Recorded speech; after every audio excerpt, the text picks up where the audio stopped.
Hello students, let us discuss about the capital market in India.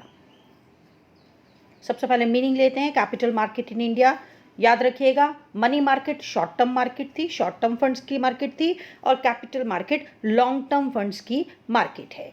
So capital market is a market for long term funds, both equity and डेप्ट raised with in and outside the country. यानी कि owned capital और borrowed capital, दोनों तरह की capital में ये deal करता है. और ये कैपिटल आपके खुद की कंट्री के अंदर से हो सकती हैं या फॉरेन के लोग भी इन्वेस्ट कर सकते हैं. इन दोनों ही कैटेगरी को कैपिटल मार्केट डील करता है. It is also an important constituent of the financial system.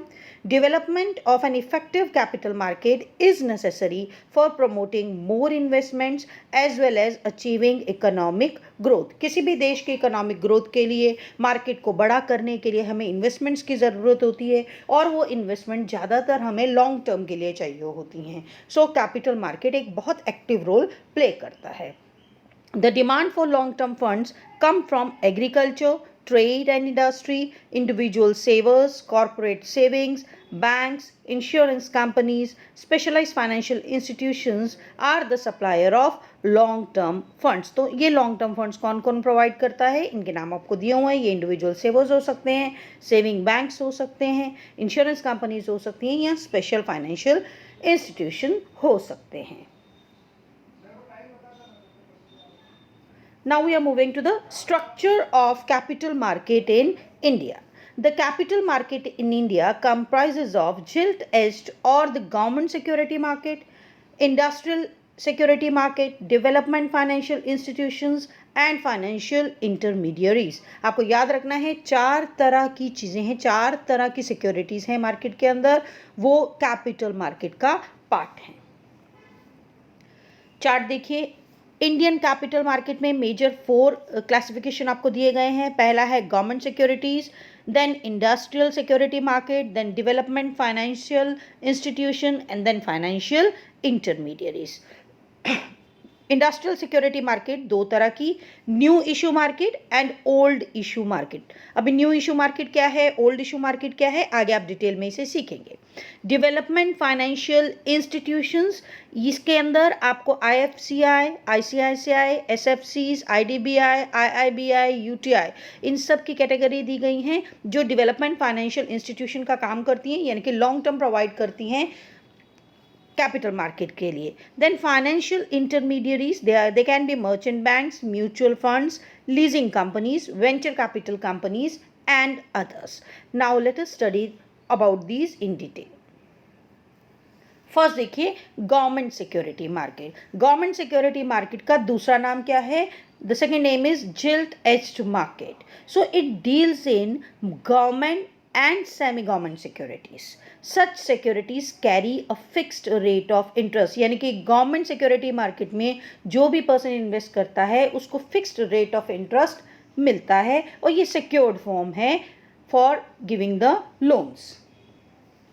Second देखिए, industrial security market. Now you have to be very careful. It deals with shares and debentures of old and new company, by old and new companies. Now what do you mean by old and new companies? जब कोई नई company पहली बार market में share issue करती है तो उसे primary market issue कहा जाता है, यानी कि न्यू इशू कहा जाता है. और अगर वही शेयर दूसरी बार सेल परचेज होता है तो उसे सेकेंडरी मार्केट कहा जाता है. तो यहाँ लिखा है it is further divided into primary market, और ब्रैकेट में लिखा है देखिए new issue, and secondary market that is old issue. Primary market helps to raise fresh capital through the sale of shares and debentures.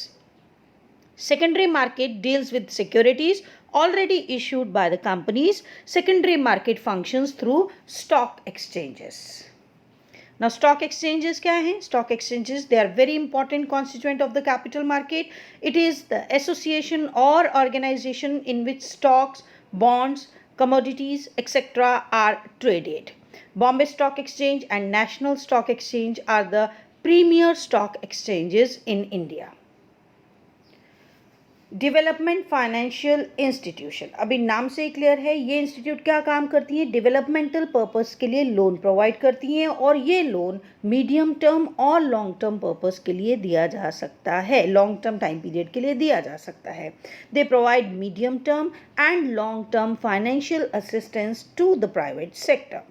They include Industrial Finance Corporation of India, Industrial Investment Bank of India, Exim Bank, etc. और बहुत सारे नाम आपको chart में दिए हुए थे. Fourth is financial intermediary. Financial intermediary is an organization which act as a link between the investor and the borrower to meet the financial objectives of both the parties.